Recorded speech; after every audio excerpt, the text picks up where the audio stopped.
Bom dia, senhores deputados. Quero agradecer a presença de todos vocês aqui nesse dia tão especial para a Assembleia Legislativa, que é a oportunidade que nós temos de nos reunir em favor dos catarinenses, defesa dos catarinenses, aqui na Comissão de Trabalho da Assembleia. Então, com a alegria de todos vocês, e saudando o deputado Volney Weber, que se encontra online, informo o recebimento do ofício 686 da deputada do deputado Antídio Nunelli, justificando a sua ausência nessa sessão por agenda inadiável. Também comunico o recebimento do ofício 463 da deputada Luciane Camenati, que nesse ato é substituído pelo deputado Fabiano da Luz. Bom, que nos honra com a sua presença e certamente, amplia consideravelmente o debate promovido nesse dia. Então, declaro aberta a nossa quarta reunião ordinária da Comissão de Trabalho, comunicando de início a chegada dos seguintes relatórios, os quais estão disponíveis para Vossas Excelências. O primeiro relatório é o relatório de avaliação e execução de metas do contrato de gestão 01-2001, celebrado entre a Secretaria do Estado da Saúde e a Organização Social Fundação Apoio EMOSC e o CEPOM, e o Centro de Hematologia e Hemoterapia de Santa Catarina. Relatórios aprovados referentes ao segundo trimestre e ao primeiro trimestre de 2022. A correspondência é o primeiro semestre de 2022, competência 2022, ofício 012.23, e à disposição de Vossas Excelências. Comunico também o relatório de avaliação de execução de metas do contrato de gestão emergencial 01-2021, celebrado entre a Secretaria do Estado e a Fundação de Apoio EMOSC-CEPOC, FAES, para gerenciamento e operação do Serviço de Atendimento Móvel de Urgência SAMU. Contrato ofício 55, à disposição de Vossas Excelências. Também comunico a chegada do ofício da Comissão de Fiscalização, que aprovou o relatório de avaliação de gestão de metas do contrato de gestão 01 de 2022, celebrado na Secretaria do Estado da Saúde e a Fundação de Apoio ao EMOSC, CEPOC, FERSEC, e o Serviço de Atendimento Móvel de Emergência, relatórios aprovados segundo, terceiro e quarto trimestre de 2022, competência 2022. Os relatórios estão disponíveis no site da Secretaria do Estado da Saúde, à disposição de Vossas Excelências.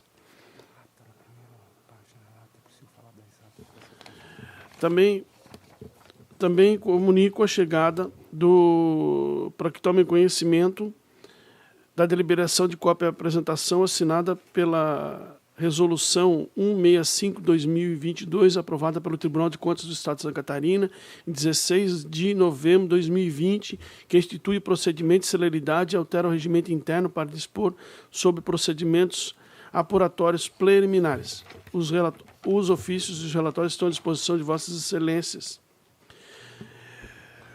Como feitas as comunicações, coloco em discussão... Presidente, só... Tu vai colocar essas considerações em votação? Não, Não, na verdade eu vou colocar à disposição.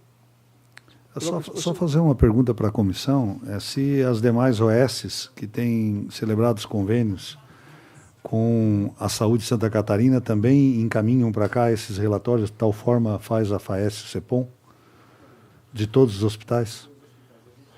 Tem disponível isso? De todas as OSs do Estado. Obrigado. Então, houve uma conversa aqui já da assessoria diretamente com o parlamentar. Satisfeito? Bom, então coloco em discussão e votação a ata da terceira reunião ordinária. Não havendo quem queira divergir, aprovado. Bom, passamos à ordem do dia. Em primeiro em primeira discussão, o requerimento 53.2023, requerimento de autoria do deputado Sargento Lima, que requer a constituição de comissão mista formada por membros das comissões de Finanças e Tributação, Comissão de Trabalho, Administração e Serviço Público, para apreciar o caráter simultâneo, no prazo de 60 dias, com o objetivo de discutir a importância da alteração do decreto 1322, de 5 de outubro de 2017, o qual estabelece normas relativas ao regimento e o atendimento no âmbito do Poder Executivo, em função de que foi feita a alteração do artigo 6º, inciso 6º, através do decreto 1844, 4 de abril de 2022, pela qual foi vetado a realizar serviços diversos contratados com pessoa física ou microempreendedor individual, o que veio a prejudicar muitos órgãos públicos, principalmente as escolas, hospitais e maternidades. O requerimento é de comissão especial mista. Em discussão? Não havendo que queira discutir, em votação. Aprovado. O segundo item da pauta é o requerimento 74.2023, requerimento de autoria do deputado Sargento Lima, solicitando a realização de audiência pública presencial a ser realizada na sede balneária da Falesc, situada no bairro Ingleses, em Florianópolis, com data e hora a ser definidos. O objetivo é discutir a questão do despejo irregular de esgoto na Praia dos Ingleses. Eu queria fazer uma pequena observação. Eu acredito que esse requerimento deveria ser destinado à Comissão de Meio Ambiente da Assembleia Legislativa, por ser a matéria, por ser incompetente. Se os senhores estiverem de acordo, então, por despacho do presidente, remeta-se o requerimento à Comissão de Meio Ambiente da Assembleia Legislativa.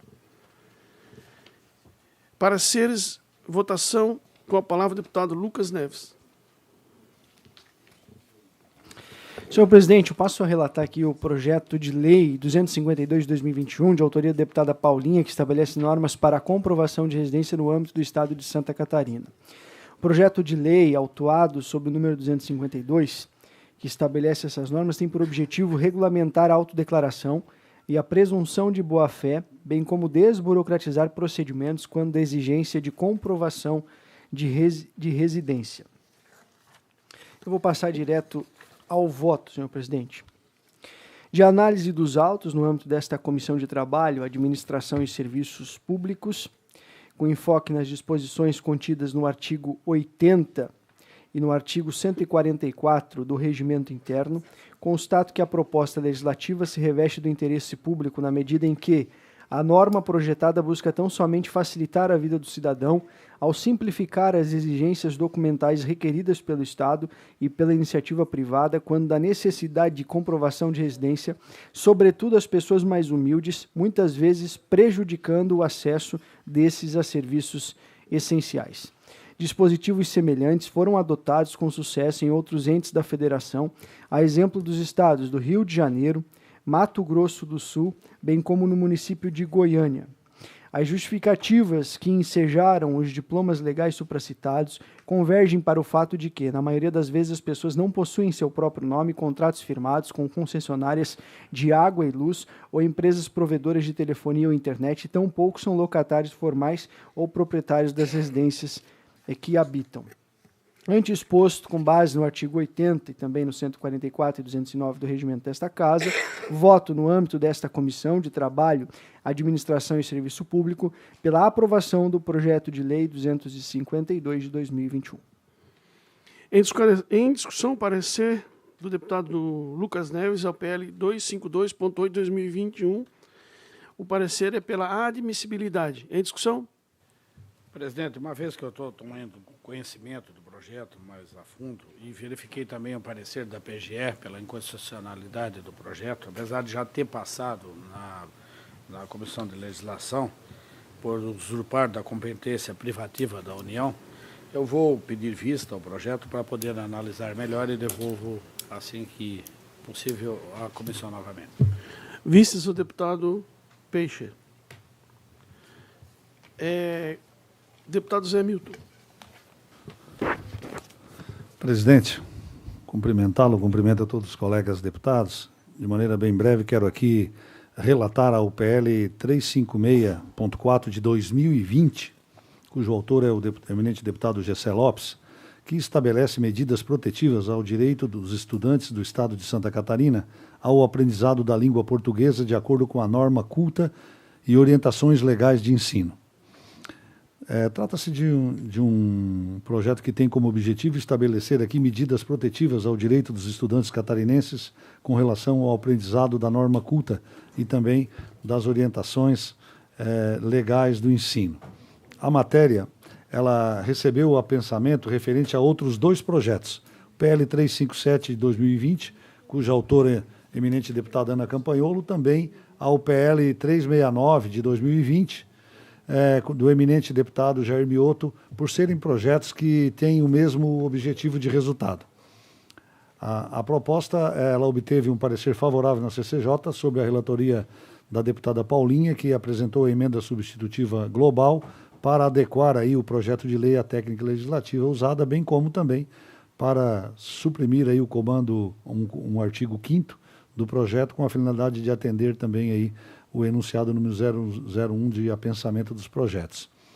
Da análise dos autos, com enfoque nas disposições regimentais, verifico que a norma projetada atende ao interesse público, visto que busca garantir aos estudantes o direito ao aprendizado da língua portuguesa conforme a norma culta e também as orientações legais de ensino estabelecido com base nas orientações disciplinares do Plano Nacional de Educação, instituído por Lei nº 13.005 de 2014.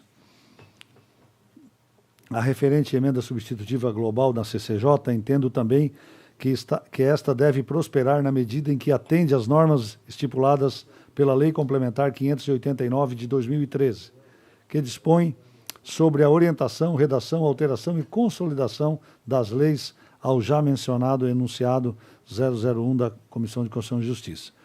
Faça isso e ante ao exposto, baseado nos artigos 144, 146 e 149, todos do regimento interno desta Casa, considerando o interesse público consubstanciado na proposta legislativa em tela, voto no âmbito desta Comissão de Trabalho, Administração e Serviço Público pela aprovação ao projeto de lei 356 de 2020, na forma de emenda substitutiva global da página 21 e pela prejudicialidade dos demais projetos apensados de números 357 e 369 de 2020, devendo a proposta seguir o seu trâmite na Comissão de Educação, Cultura e Desporto, conforme determinado parágrafo 2.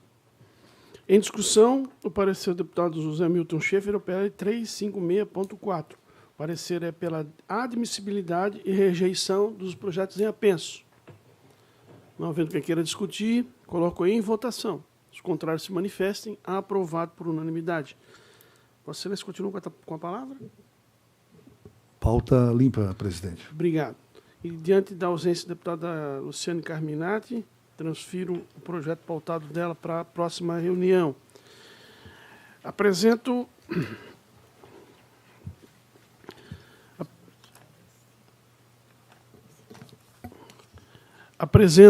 a Vossas Excelências o relatório PL 239.2001, que altera o artigo 51A da Lei 14.675/2009, que institui o Código Estadual do Meio Ambiente e estabelece outras providências.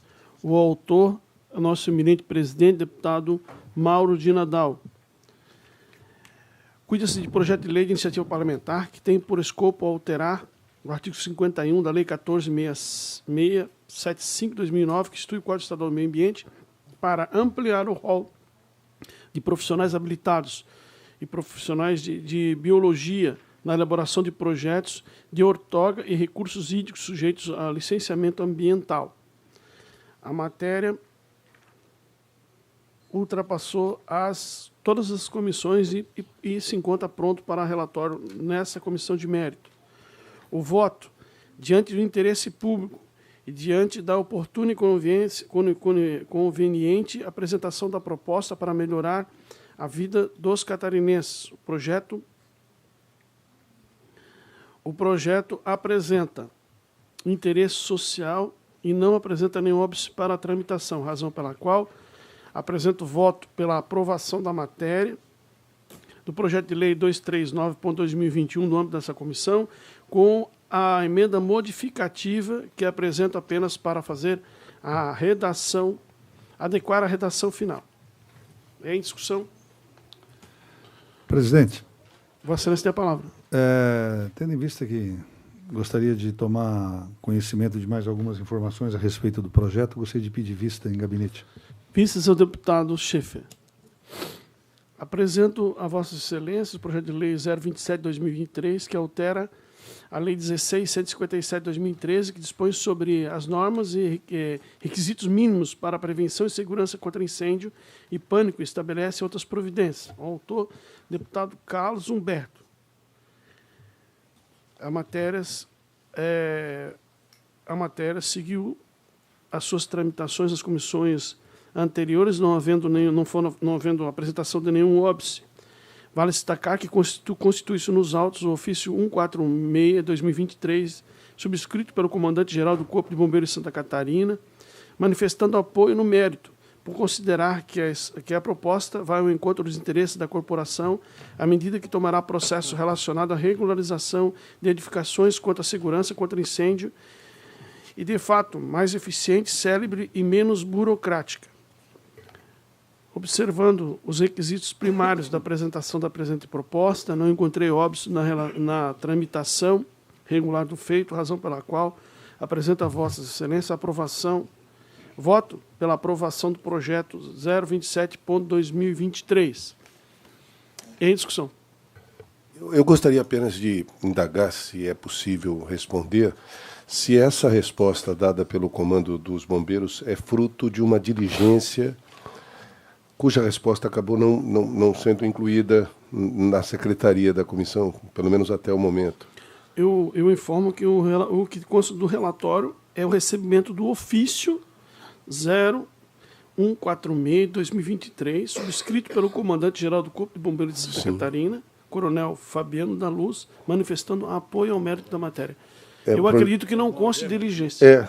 Não constava diligência ao Corpo de Bombeiros, mas a resposta da diligência é que não constava dos autos. É apenas para efeito de acompanhamento. Então, eu creio que a resposta do Corpo de Bombeiros clareia muito a ideia, porque se os bombeiros são favoráveis, quem somos nós para sermos contrários? Às vezes, né, a máxima não vale. Não, eu digo nesse porque caso eles em criam especial. tantas normas e tantas normas e tantas normas e criam normas que a gente nem sabe quais são as normas Sim, que estão em vigor. Mas nesse no caso é até uma facilitação das normas e os bombeiros concordaram, por isso exatamente a pergunta, mas agradeço muito. Bom, eu posso alertar os colegas com relação ao objetivo do projeto, se tiver interesse. Bom, o presente projeto de lei pretende alterar a norma legal que dispõe sobre os requisitos mínimos para a prevenção de segurança contra incêndio e pânico dos imóveis em Santa Catarina, na forma de suprir o artigo 2º da exigência de emissão de alvará de construção, condicionada à sua expedição pelo Corpo de Bombeiros Militar de Santa Catarina, tomando o processo relacionado à regularização de edificações contra a segurança contra incêndios, de fato mais eficiente e célere, menos burocrática para o cidadão catarinense. A proposta de alteração legislativa, sob análise, visa manter a ampliação do processo de desburocratização. Em síntese, o que o projeto prevê? Hoje, para poder o bombeiro expedir o alvará, é preciso antes apresentar o alvará de construção, certo? Que é um requisito da prefeitura do município. Não é o inverso, presidente? Não, o que está escrito Para se aqui. expedir o alvará de construção, há que se contar a licença dos bombeiros. Não, porque a construção vem primeiro. Primeiro vem a construção, depois vem a vistoria do bombeiro. Exatamente. Os bombeiros, com a palavra... Você não tem a palavra. Conheço um pouco, né? Porque o alvará de construção é municipal.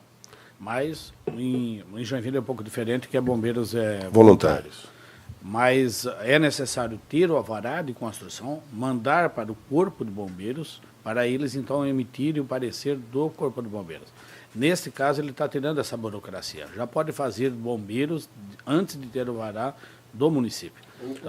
Ou concomitante, né, que seria o ideal, né, os dois caminharem juntos. Então, desburocratiza, agiliza, e no meu entendimento é muito viável, sim. Né? Só que assim, nós temos que ter vamos abrir o debate, os microfones estão abertos, mas assim, ao alvará de construção, o que o alvará de construção ele estabelece? Primeiro, que o município tem o domínio daquela construção, ou seja, ele está sabendo que aquela construção está sendo edificada.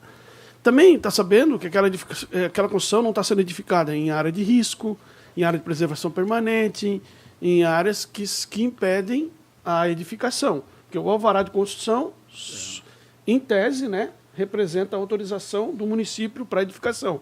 Se tem o alvará, não tem nenhum impedimento para a edificação.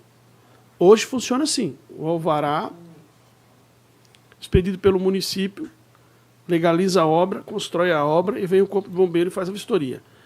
O que o projeto de lei pretende fazer? O projeto de lei pretende dar a vistoria do Corpo de Bombeiros, independente do alvará de construção.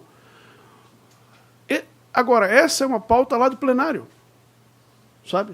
Na minha visão, é uma pauta lá, discussão lá no plenário. E não aqui. Por quê? Eu não encontro nenhum óbice na tramitação da matéria, porque aí eu teria que entrar no mérito, propriamente dito, que não está dentro dos nossos com certeza, regimentos, do nosso regimento opinar sobre essa matéria. Mas é importante para a gente tomar conhecimento, até para chegar no plenário e estar mais atento àquilo que está sendo realmente discutido. E eu acrescento, foi esse o motivo da minha indagação inicial, se esta resposta dos bombeiros era fruto de uma diligência que acabou não constando dos autos a resposta, mas de qualquer forma é apenas para compreensão. Mas Vossa Excelência poderia solicitar vistas? Não há necessidade, era apenas para compreensão. É uma matéria realmente importante e boa para votação. Sim, exatamente. Porque desburocratiza, melhora, agiliza, é isso que nós precisamos. Mas incentiva a construção irregular, né? Não. Mas isso é uma matéria lá para o plenário. Ela não extingue a necessidade da vistoria dos bombeiros e nem do alvará de construção para começar a construir. Então, ela mantém as exigências. Porque, deputado, assim, como é que funciona? Eu sou consultor. Quando eu quero construir numa área, a primeira coisa que a gente faz é a tal da consulta de viabilidade. Então, com a consulta junto de à prefeitura, viabilidade, normalmente. Junto à prefeitura. Com a consulta de viabilidade, o engenheiro faz o desenho da obra. A partir da hora que ele tem o desenho da obra, ele submete ao município para receber o alvará de construção. E aí, a partir da hora que o município expede o alvará de construção, ele começa a edificar a obra. A última fase da obra é o alvará do Corpo de Bombeiro, porque ele é condicionante ao concede habite-se. o habite-se, perfeito. Entende? Bom, eu sei que você nem sabe disso, mas mas é só para quem está nos acompanhando. Por favor, exatamente, né? Claro. Então, quando você pede o habite-se, ou quando você faz o solicitamento do Corpo de Bombeiro para fazer a vistoria, eles exigem esse alvará de construção. Se você não tem, eles não fazem a vistoria. Então é mais ou menos uma coisa que atrela outra. O que a lei está fazendo é mudar isso. Mas isso é competência, né? Então, a competência de cada um, do Corpo de Bombeiros e do engenheiro que fez o projeto todo. Então, é a competência. No meu entendimento, não incentiva, né, a construção ilegal, mas cada um tem essa visão. Bom, mas de qualquer forma, está em discussão o voto é pela admissibilidade da matéria. Em discussão? Não havendo quem queira discutir, em votação, os favoráveis se manifestem. Os contrários se manifestem, aprovado por unanimidade. Antes de encerrar nosso debate, eu comunico a Vossas Excelências a chegada de um documento da Ouvidoria da Assembleia Legislativa. O documento está datado de 24 de abril de 2023, foi destinado à Secretaria-Geral. O documento foi apresentado por solicitação do senhor Sérgio de Oliveira, que encaminha para conhecimento cópia da representação assinada referente à Resolução 165/2020, que institui o procedimento de seletividade e altera o regimento interno para dispor sobre o procedimento apuratório preliminar no Tribunal de Contas do Estado.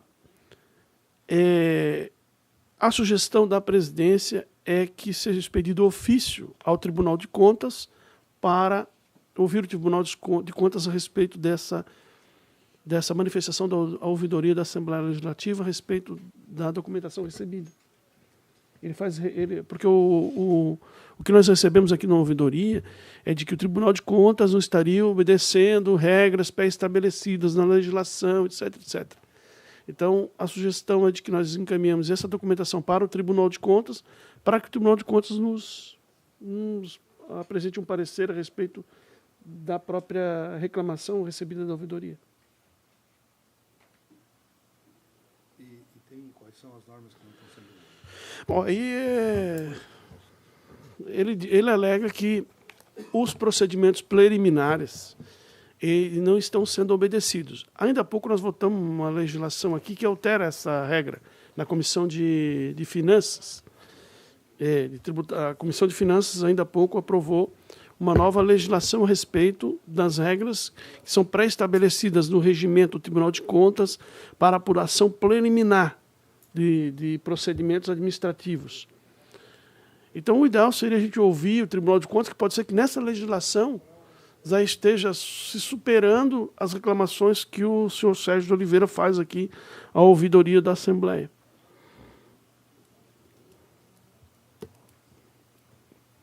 Não sei se eu me fiz... Bom, então vou explicar de novo. O senhor Sérgio de Oliveira apresentou O Sérgio Oliveira é um cidadão que apresentou à ouvidoria da Assembleia Legislativa um amplo relatório documentado, alegando que o Tribunal de Contas estava desrespeitando a legislação no que tange aos procedimentos preliminares de apuração de responsabilidade de atos administrativos das prefeituras municipais. E que compete à Assembleia Legislativa fazer essa fiscalização. Eu entendo que, a respeito dessa manifestação, a gente primeiro deve ouvir o Tribunal de Contas. Até porque, ainda há pouco, nós aprovamos um parecer a um projeto de lei do Tribunal de Contas que altera esse procedimento. Então, nós não temos como despachar isso aqui sem ouvir o Tribunal de Contas. Então, a sugestão é de encaminhamento do Tribunal de Contas para emissão de parecer a respeito do documento que recebemos via ouvidoria. E eu julgo extremamente importante a gente valorizar a ouvidoria, sabe? Valorizar o que a gente recebe aqui do cidadão, né? Porque a ouvidoria está ali para recepcionar essas coisas. E talvez aqui, nessa vasta documentação, esteja algo que seja extremamente importante para se corrigir ou para se avançar. E a atitude do seu Sérgio é louvável, né? como cidadão, independente do mérito do que ele reclama, mas a utilização da ouvidoria é algo que culturalmente, infelizmente, a gente não vê no dia a dia. Então, eu acho bastante pertinente ouvirmos o outro lado. Presidente, nós temos como prática, e eu trago a experiência de uma Câmara de Vereadores. Quando chega algo pela ouvidoria, claro que vai para as comissões. Mas também tem a parte jurídica ou competência técnica da Assembleia, como órgão fiscalizador também, do tribunal, que faça uma pré-análise deste material, antes de ser emitido, até para fazer um debate com o próprio Tribunal de Contas. Não sei o encaminhamento, o entendimento aqui da Assembleia, que eu não tenho essa experiência. Se fosse na Câmara de Vereadores, eu iria pedir primeiro um parecer jurídico, um acompanhamento, verificação de técnico, inclusive, que é que, como disse o próprio cidadão, o órgão competente para fiscalização é a Assembleia Legislativa. Então, nós temos que ter um parecer antes da técnica da casa. O parecer já está no processo? Está no processo. O parecer é de ouvir a nossa comissão a respeito. Então, nós estamos deliberando. Mas a análise, presidente, qual o setor da Assembleia que analisou a denúncia? Eu posso ler?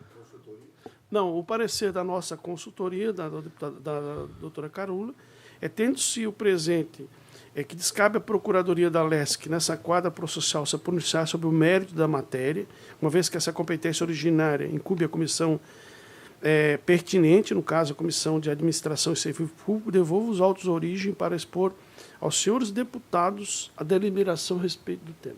Por isso que está aqui. Então, ela não deu parecer algum, não estudou. Nós é que temos que deliberar sobre isso. Mas a colocação do deputado Maurício de que um órgão da Assembleia pudesse também fazer uma pré-análise disso e verificar, também ela é pertinente. Vamos ouvir o Tribunal de Contas. Pode ser. É que eu também não conheço o parecer eu não estou na Comissão de Finanças, eu não sei o que foi deliberado, o que foi alterado, mudado. Eu também não quero entrar no mérito, porque eu não sei. Daqui a pouco, vamos ouvir o Tribunal de Contas vai oficiar sobre isso. Você já tem um parecer aqui do técnico da casa para emitir para a comissão delibera, né? Porque, de qualquer forma, acho que qualquer parecer venha nesse sentido, sabe? Continua a discussão. Desculpa, esse parecer veio da Procuradoria da Casa. Assembleia. Procuradoria da Assembleia. Isso, porque é o seguinte, deixa eu explicar. Nós temos um regimento interno da ouvidoria. Sim. Quando a ouvidoria recebe um procedimento, ela despacha de acordo com o procedimento dela. Alguns são sigilosos, sim, alguns não são, alguns são para a presidência, alguns são para os próprios deputados. Enfim, nesse caso, que envolve uma manifestação de um cidadão dizendo que o Tribunal de Contas não está obedecendo uma determinada legislação, a Procuradoria entendeu que nós temos que deliberar sobre isso. Ou a gente arquiva aqui, arquivamos, ou então a gente manda para o Tribunal de Contas, para o Tribunal de Contas se manifestar. Eu sugiro mandar para o Tribunal de Contas, para o Tribunal de Contas se manifestar. Essa é a nossa sugestão. Pois não. Eu entendo a preocupação do deputado Maurício Peixe, no sentido de talvez solicitássemos uma avaliação prévia da nossa consultoria técnica, além da Procuradoria, porque a Procuradoria praticamente não se manifestou, ela só encaminhou dizendo que seria da nossa deliberação. A preocupação dele me parece ser nesse Eu queria até contribuir, o doutor Chefe aqui é mais antigo do que a gente. Opa. Nós aqui, né, de mais experiência de mandato, eu, por exemplo, uso muito o Tribunal de Contas. Sim. Sabe? Eu oficio direto, sem passar pela... Oficio direto, porque o Tribunal de Contas é órgão auxiliar da Assembleia. Claro. Né? Então, quando eu tenho alguma dúvida, alguma coisa, eu oficio mesmo o Tribunal de Contas. O Tribunal de Contas é meu auxiliar em determinada matéria, independente de passar no plenário, independente de deliberação da casa. E eu confesso que eles até gostam de receber esse tipo de peça lá. O Tribunal de Contas é um órgão auxiliar da Assembleia Legislativa. Então, não vejo nenhum óbice. Eu não quero ser aqui, né? Não quero fazer uma briga disso, mas eu não vejo nenhum óbice de ouvir o Tribunal de Contas. Não, na verdade, seria até o óbvio, porque ele está sendo, de alguma forma, alvo de uma acusação, de um cidadão. E deveria, no mínimo, se manifestar em sua própria defesa. O fato de ele ser uma das partes é que talvez tenha motivado o deputado Maurício Peixe por isso que eu não entrei fazer no mérito. essa sugestão. Por isso que nós não estamos entrando no mérito do que ele aduz. Para não criar nenhuma falsa narrativa. O deputado Ivanato, presidente, é encaminhado para o Tribunal de Contas e eles remetem a nós novamente uma explicação? Sim, nós vamos mandar um ofício ao Tribunal de Contas informando que recebemos essa documentação pela ouvidoria e que a Assembleia Legislativa, considerando que o Tribunal de Contas é algo auxiliar, se manifesta a respeito das alegações. Bom, depois vai voltar para a deliberação. Então tá. De acordo, senhor? De acordo. Então, todos de acordo? Essa é a deliberação. Eu consulto Vossa Excelência se tem alguma outra matéria a tratar. Não havendo outra matéria em pauta, dá para encerrar a nossa reunião, convocando todos os demais para uma próxima. Com data em aberto. Muito obrigado.